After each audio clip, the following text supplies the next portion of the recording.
dispositions de l'article 10 du Code électoral, le bureau de la CENI est composé d'un président, de 2 vice-présidents et de 2 rapporteurs. La loi dit que le président est issu des représentants de la société civile. Et les 2 vice-présidents sont issus des formations politiques. Un de la majorité, un de l'opposition. Les 2 rapporteurs sont également issus de la formation politique. Donc, un de la majorité, un de l'opposition. Et il faut préciser qu'il n'y a pas de hiérarchie entre les vice-présidents. Il n'y a pas donc premier vice-président, deuxième vice-président. Ce sont tout simplement des vice-présidents. Donc, au même titre et au même niveau. Alors, leur mode d'élection, je crois que le corps électoral est composé des 15 commissaires. Et comme la loi dit que le président est issu de la composante société civile, ça veut dire que les candidatures pour le poste de président ne peuvent émaner que des représentants de la société civile. Mais ce que je peux dire, c'est qu'il y a 2 lectures qu'il faut avoir. Il faut avoir une lecture juridique de la situation et aussi une lecture politique de la situation. Parce que, comme on aime le dire, ce qui est politiquement correct n'est pas forcément juridiquement admis.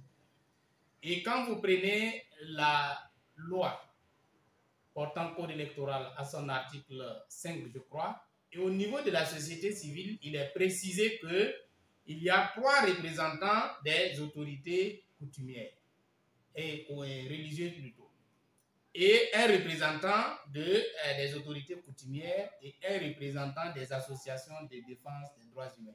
Dans cette composition, il n'est pas précisé qui doit être désigné comme représentant de telle composante et qui ne doit pas l'être. Cela appelle à la signification du mode même de désignation de ces représentants-là. Ça veut dire qu'il n'y a pas de critères de désignation des représentants, pourvu que chaque composante puisse choisir son représentant et que celui-ci réponde donc de sa composante pour être membre de la CENI. Maintenant, ça c'est du point de vue juridique. Ça veut dire que juridiquement, il n'y a pas à dire qu'il faut remplir telle condition pour qu'une composante puisse vous désigner pour être membre de la CENI. Si la composante vous a choisi comme étant son représentant, vous êtes son représentant au niveau de la CENI. Maintenant, politiquement, une autre lecture est possible. Parce que la composition tripartite de la CENI vise un objectif. Nous avons d'un côté la majorité politique, de l'autre l'opposition politique, qui sont en compétition permanente donc pour la conquête et l'exercice du pouvoir. Et la troisième composante est la société civile, qui ne veut ni conquérir ni exercer le pouvoir. Donc, qui joue un rôle d'arbitre. Ça veut dire que l'opposition et la majorité, à la limite, s'affrontent et la société civile est là pour arbitrer. Ce qui voudrait dire que les représentants de la société civile devraient avoir une certaine neutralité, en tout cas du point de vue politique. Si les représentants de la majorité politique et de l'opposition politique sont déjà connus pour leur appartenance politique, cela n'est pas le cas pour les représentants de la société civile.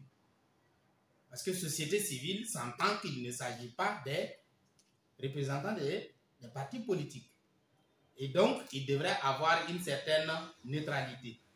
Maintenant, est-ce à dire que si la société civile désigne quelqu'un et que ce dernier appartient à un parti politique, ça va influencer sa contribution au niveau de la CENI, oui ou non? Il est d'un constat simple pour tout citoyen que vous soyez de la société civile, que vous soyez de la majorité, que vous soyez de l'opposition, vous avez quand même une préférence politique. Mais cette préférence n'engage que vous. Et quand il s'agit maintenant d'assumer des responsabilités comme président de la CENI, on vous rappelle que vous devrez avoir maintenant une position de neutralité pour ne pas biaiser le jeu. C'est pour ça que, à ce niveau, il faudra que quand même les représentants puissent avoir une certaine dose de responsabilité qui leur permette d'être plus ou moins neutres dans leur positionnement politique pour ne pas confondre les rôles entre société civile et parti politique. Je crois que c'est à ce niveau-là que le problème se pose. Maintenant, être membre, simplement, le problème peut être mineur. Mais quand vous voulez être président de la CENI, en ce moment, si vous avez une appartenance politique connue, ça peut être mal vu. Parce que du point de vue de la décence morale, au niveau de la politique, ça peut ne pas être facilement admis. Parce que la partie adverse qui a en face un président qu'elle sait être de son adversaire politiquement affiché, et elle peut avoir un regard mitigé quant à la position de ce dernier pour les actes qu'il est amené à prendre.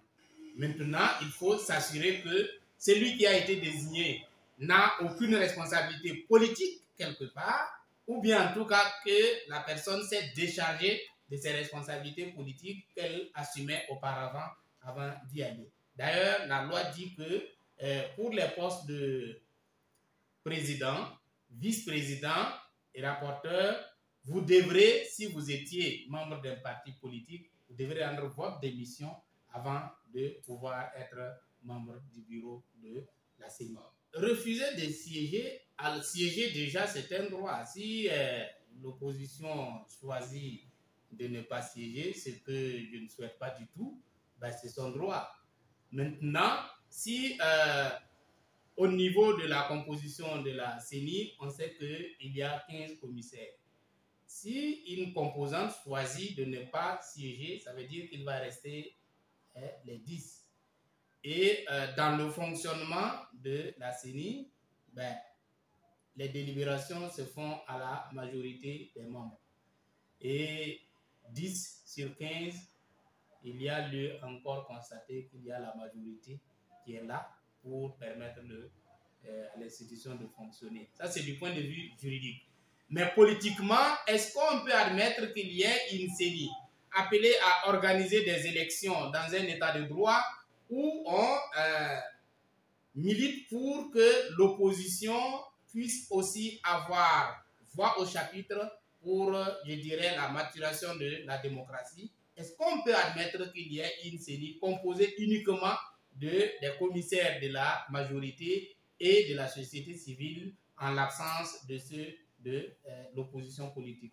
Je pense que ce ne serait pas une chose admise.